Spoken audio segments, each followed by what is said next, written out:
This was our campsite. It's morning time, so we're all packed up and ready to go. It's absolutely beautiful.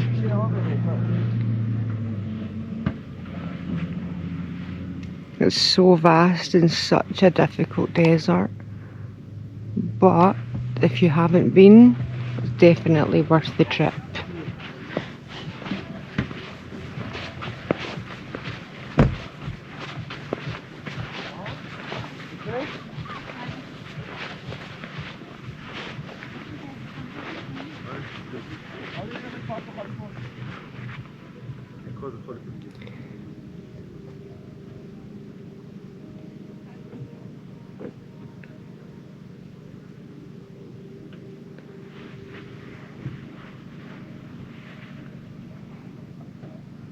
Pana washing the sand off the windscreen.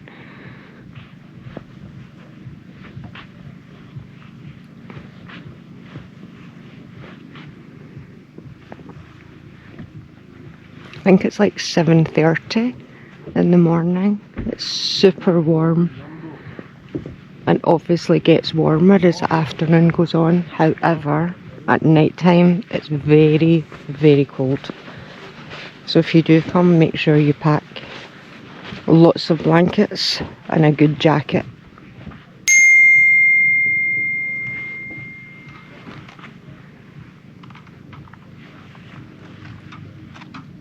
So we're going to go do some more driving before we head back to Tehran.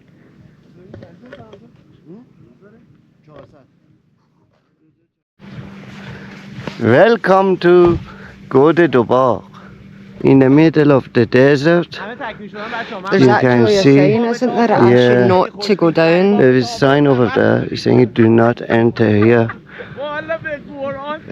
But some of them has been dried up, Susan. Look at them. Yeah. Some of them has been dried up. I think last year was bigger. And also there is behind of that, you know, that wall. Yeah, there is more. There's more. There's probably lots of wildlife down there as well. Desert has got their own wildlife. You can see here, there is a bird. It sat down. You can see the trail of it. It sat down here, and it was looking for the food. The trail just stops here. Oh, then it goes back. And look. Look. The trail goes here. Oh. And stops. It must have dug. Yeah, it must be sectioned or something. Oh, Susan. He goes inside. Oh, don't touch it in case it bites you. Whatever it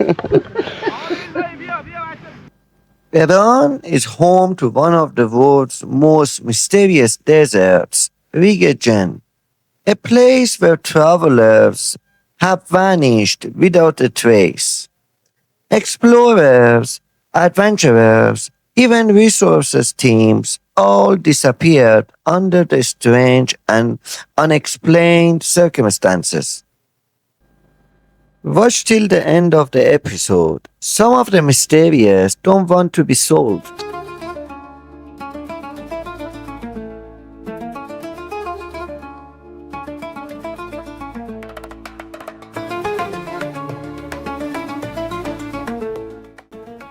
This place is called Do Bagh.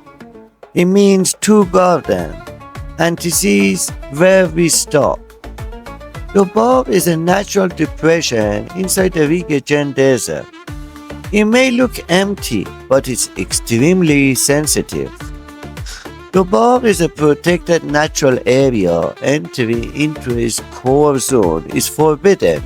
No driving, no camping, no crossing. Tire tracks here can remain for years. One vehicle can damage formations shaped over the centuries.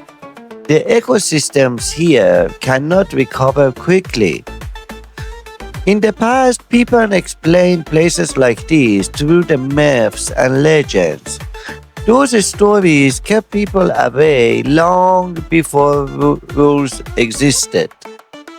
Overlanding is not about crossing every line. It's about knowing where to stop. Do Bagh is not a challenge, it's a boundary. Susan, Susan, Susan. I'm enjoying the sunshine. Last night it was beautiful. The sky Stars. Wow. was full of stars.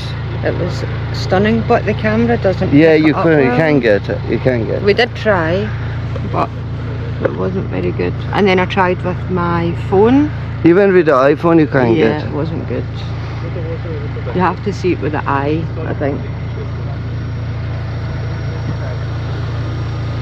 1 hour, you won't see these tire treads. Yeah, It'll the be wind comes untouched and again. covers them. That's why It'll just be untouched. in the desert you should know, because it's windy, see the tire trail after a day or even half a day, it would disappear and you would lose your way as well. You cannot rely on the tire track at all. No. And we always come with at least 5, 6, 10 Yeah, cars. 10 cars, especially here. Look, the bumper also I know the broken. bumper's broken. Someone's airbag Mine is deployed. broken. Oh yeah, somebody airbag. 3 cars, their Let me go and tires see came it. off I think that was his car. and people were stuck. We didn't camp inside the bog. We stayed beside it, on a soft sand, far enough to respect the boundaries. The sand here feels different, softer, quieter, as if the desert itself is telling you to slow down.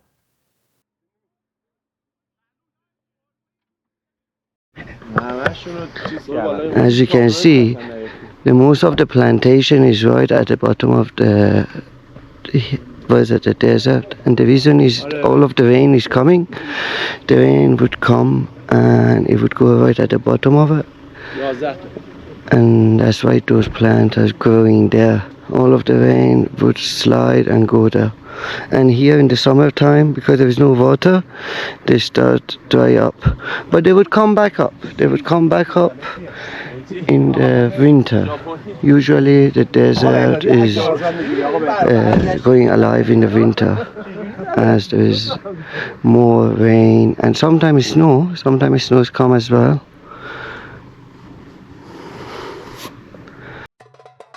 Do Bagh is a natural depression deep inside the Rig-e Jenn desert. At first glance, it looks empty, just sand and silence.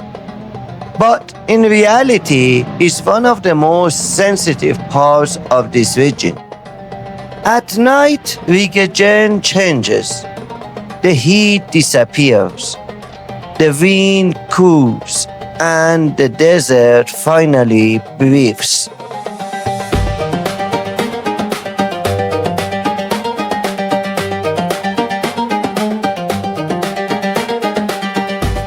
Do Bagh is a protected natural area.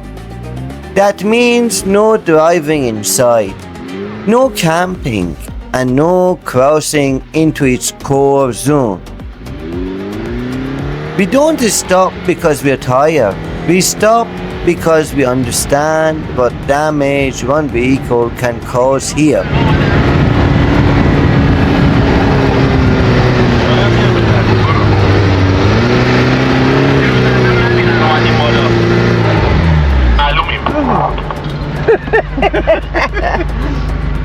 For generations, people avoided places like Do Bagh. Local stories spoke of the strange lights, lost travelers, and voices carried by the wind. Some believed this land was guarded, others believed it was cursed.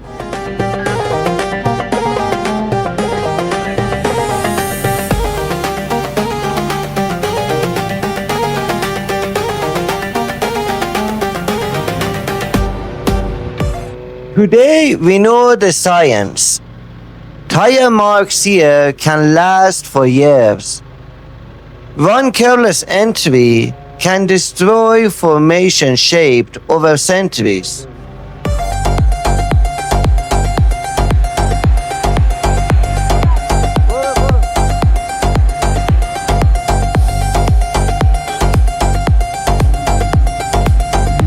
Overlanding is not about going everywhere.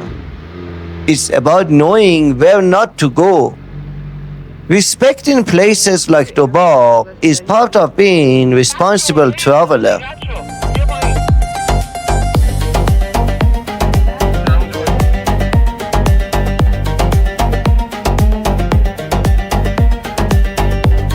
Morning comes gently in Rig-e Jenn, doesn't it?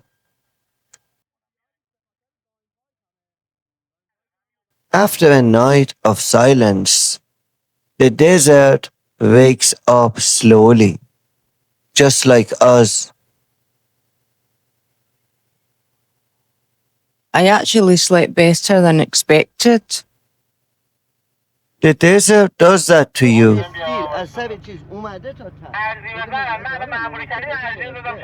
We are leaving Do Bagh the same way we arrived, slowly and with respect. Some places stay with you, even when you don't enter them. Today's direction is clear. Anorak and the edge of the desert. You can feel it when the desert starts to let go. Yeah, it's like it knows we are leaving. Haram, what was the hardest part for you? Knowing when not to push. Rig-e Jenn teaches that to you.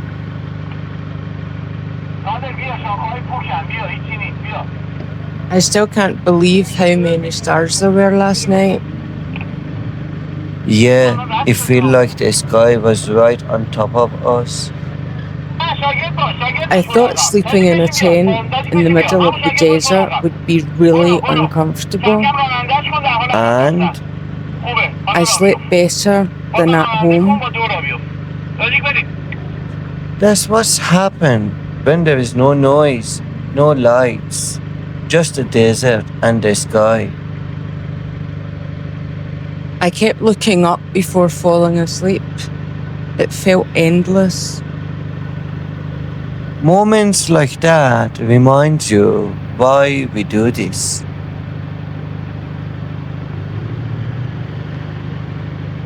It's definitely worth every hard gin yesterday. Definitely.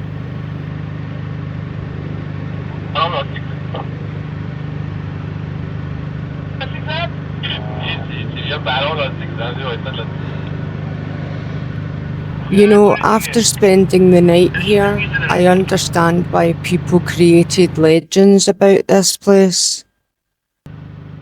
Yeah. When you're this far from everything, the desert feels alive. They say travelers used to get lost here. They would hear voices, see lights that weren't really there. Heat, silence, and the endless tunes can play tricks on your mind. Back then, there was no GPS, no tracks, only stories. So the name Rig-e Jenn, Land of the Jinn. Exactly. When people couldn't explain something, they give it a story. Do you think the legends were meant to scare people away? I think they were meant to protect the land. If people believed something lived there here, They would think twice before entering. And now? Now we know the science, but the feeling is still real. Yeah, even knowing the truth, it still feels mysterious somehow.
So someone just hit the car.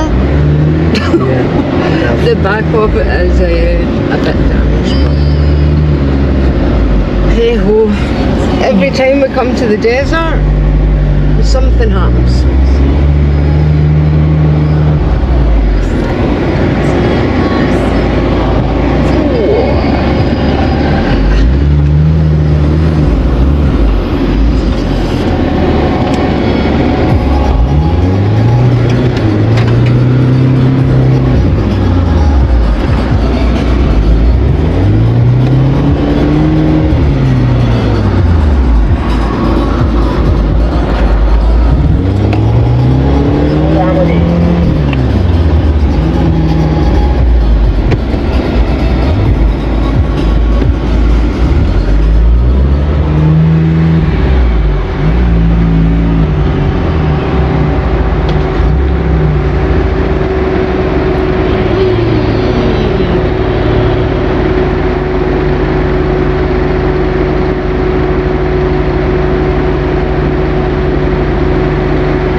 Do Bagh is not a challenge, it's a boundary. And the boundaries in the desert exist to protect what cannot protect itself. Some places are meant to be seen, not to touch.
The legends of Rig-e Jenn, the dunes of the Jinn, speak of a cursed, mysterious place where evil spirits dwell, causing travellers to disappear or die, leading old caravans to avoid it.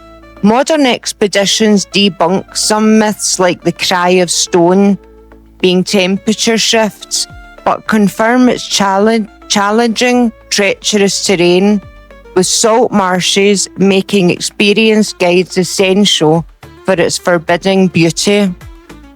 The name itself means dunes of the Jinn, with locals believing demons and evil spirits inhabit the area. It was feared that anyone entering Rig-e Jenn would vanish or even perish, leading to its avoidance by ancient caravans.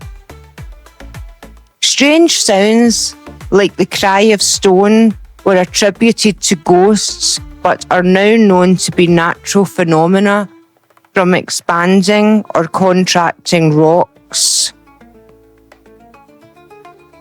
It's a vast area of challenging sand dunes, salt marshes, and poor vegetation, making navigation difficult.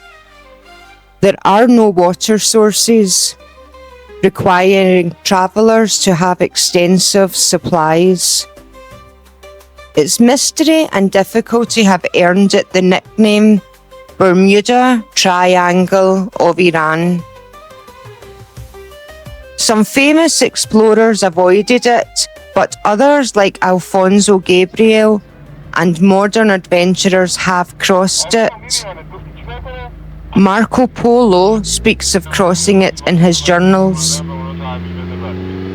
Nowadays, though, teams use four-wheel vehicles, GPS, and professional guidance to navigate the perilous routes. A trip requires professional guidance, high-level equipment, and significant self-sufficiency.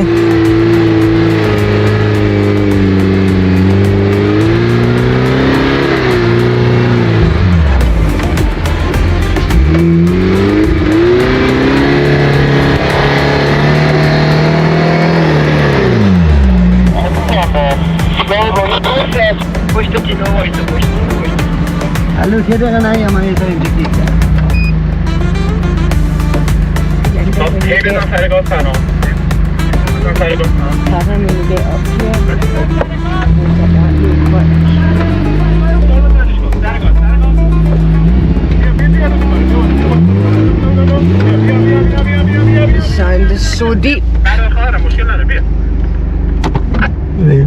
Look, just somebody there. You see? There's somebody there.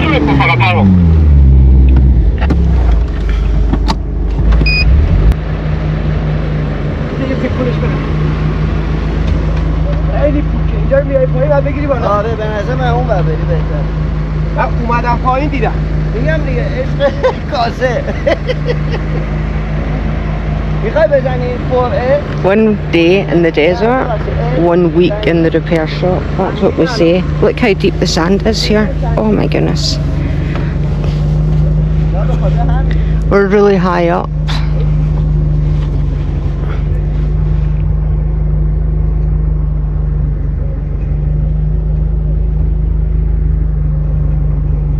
Just dune after dune after dune.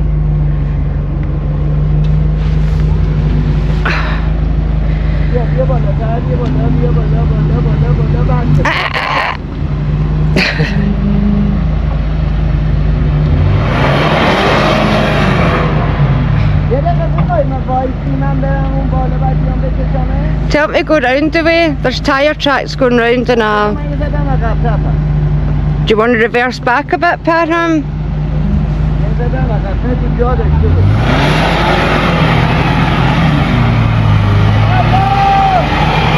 Dang! He does. Oh God! Holy moly!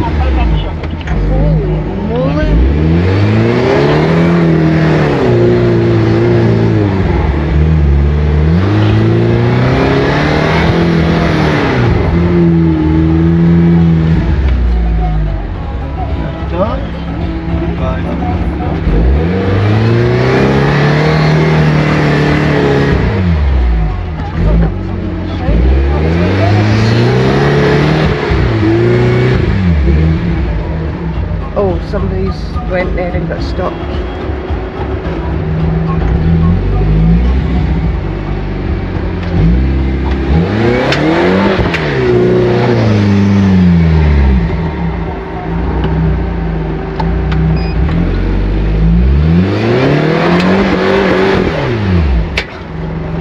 What about there? Look, somebody's went up there. I don't know if it is because that's a big dip there. See?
به طرز عجیب خط تمام شد. خط تمام شد.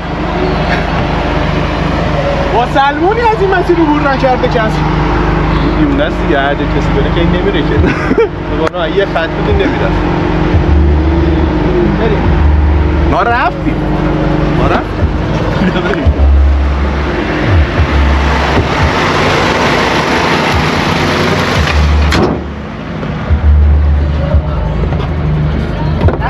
Sound like it closed, right? No, it's closed.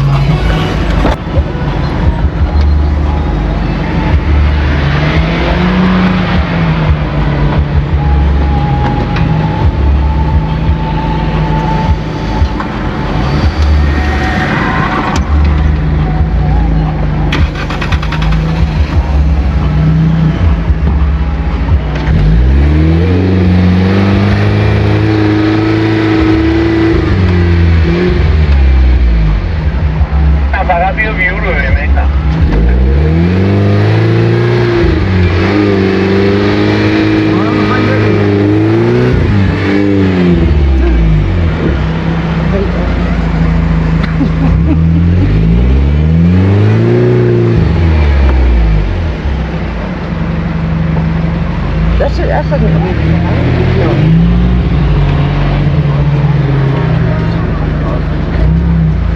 Something happened yesterday.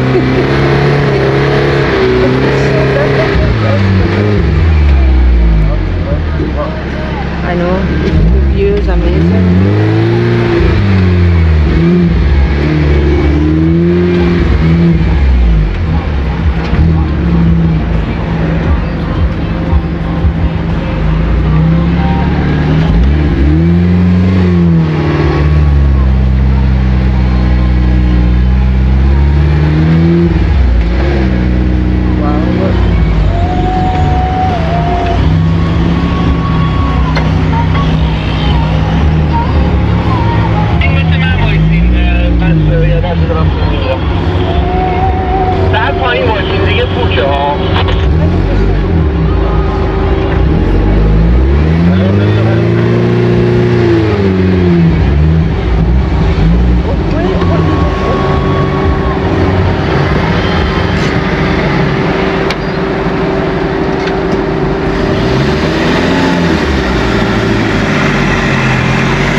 I'm like this. I know, the seatbelt's locked me in, I can't.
With camp packed and the sun rising, we turned the wheel toward one of the most talked about places in the Rig-e Jenn, Gode Sheitan, or the pets of the Satan. Out here, there are no routes, only direction, experience, and dust in the train.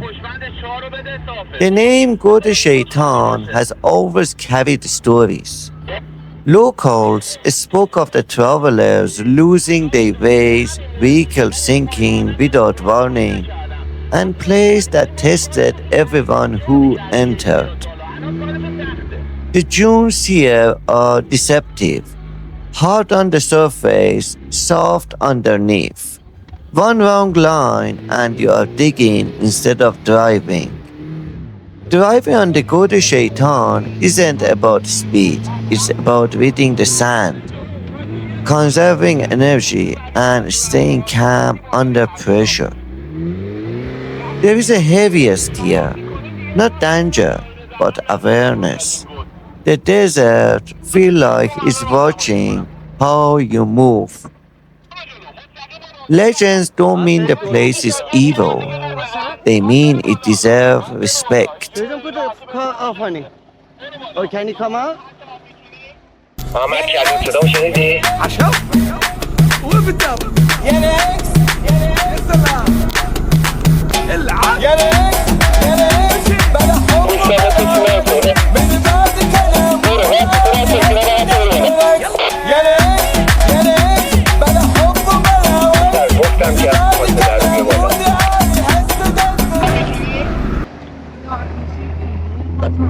In Rig-e Jenn, survival comes from humility.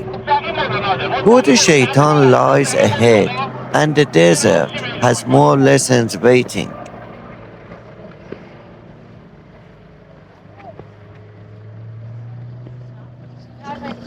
No, you can't go up. You need to take your power to go up. You need to speed up.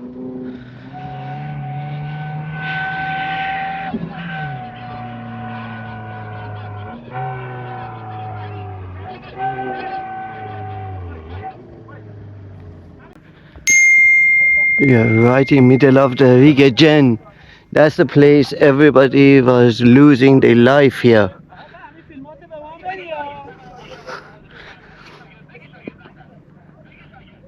If you can see what a height we are, and also right at the bottom, Rooney's is not a turbo engine, and it's very hard for it to go up when it's to speed up.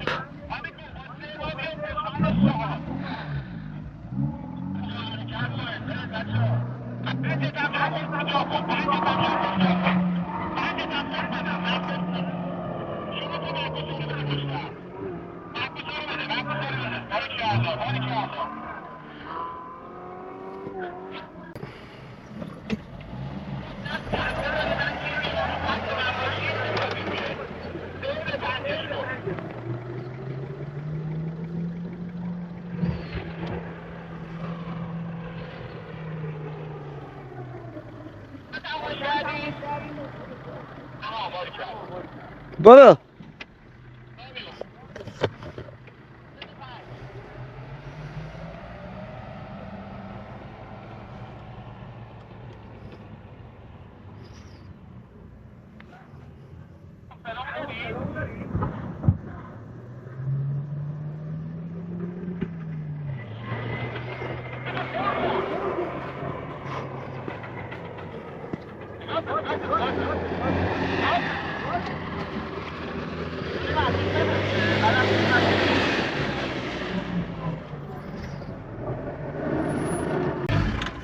وایسا وایسا وایسا اون برو برو برو برو.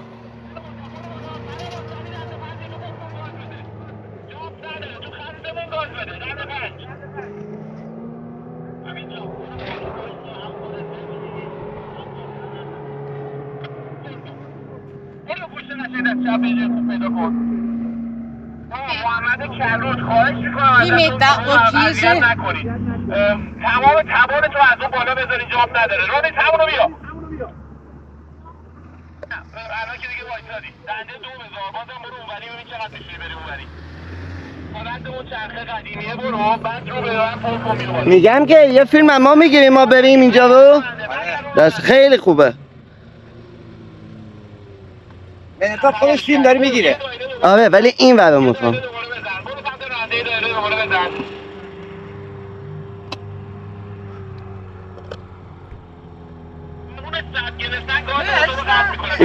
در رونیز گای.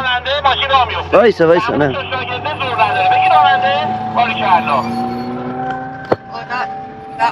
هر چقدر تونستی ازش برو بالا. برو بوته ها رو نگاه کن دیگه همشون رو نزن. همون رو بیا.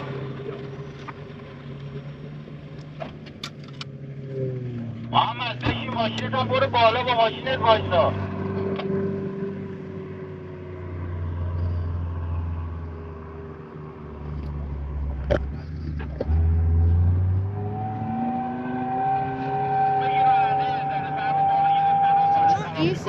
صدای زوزه دفشه ها.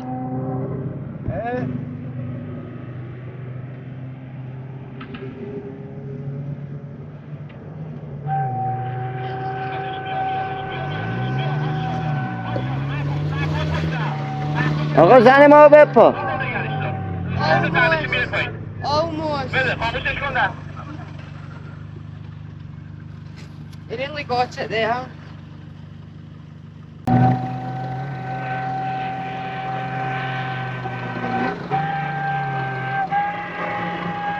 رفت. آفرین.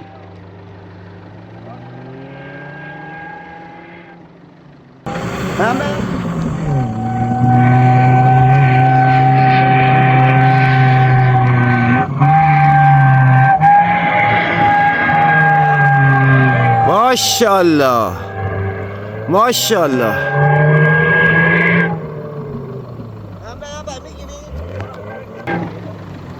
من برم بر میگیرین؟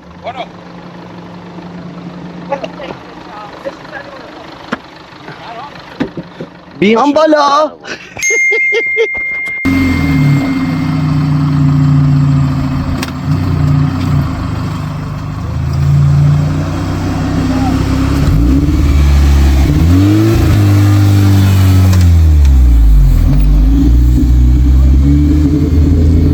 فورچونر رفت.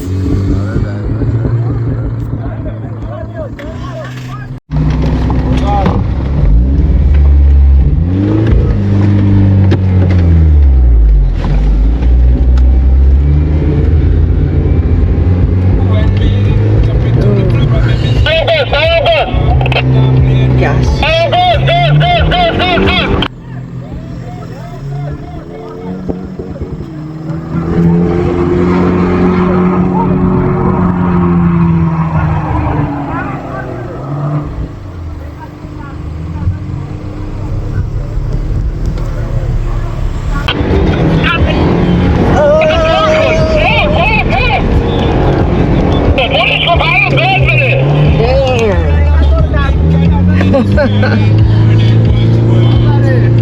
شلوت جون مادرت از همونجا تختش کن گازتو.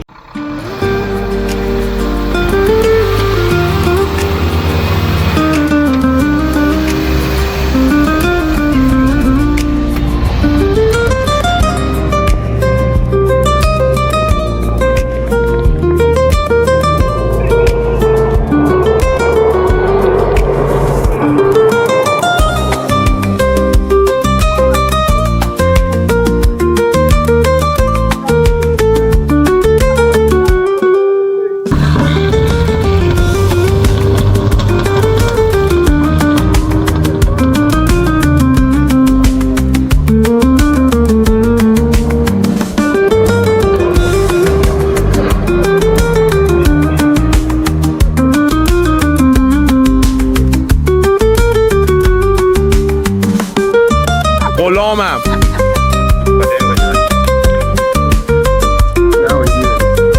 گیر کردن اینو کسی نیده.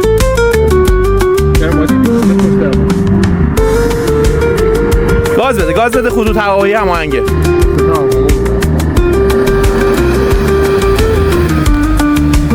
گنده تینوها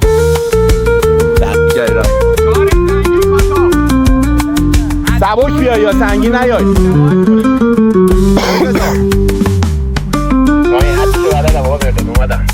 من نوکرتم، ما جسارت کردیم. غلامم. نه اونگیره ماشین گیر کردن اینو کسی نیده.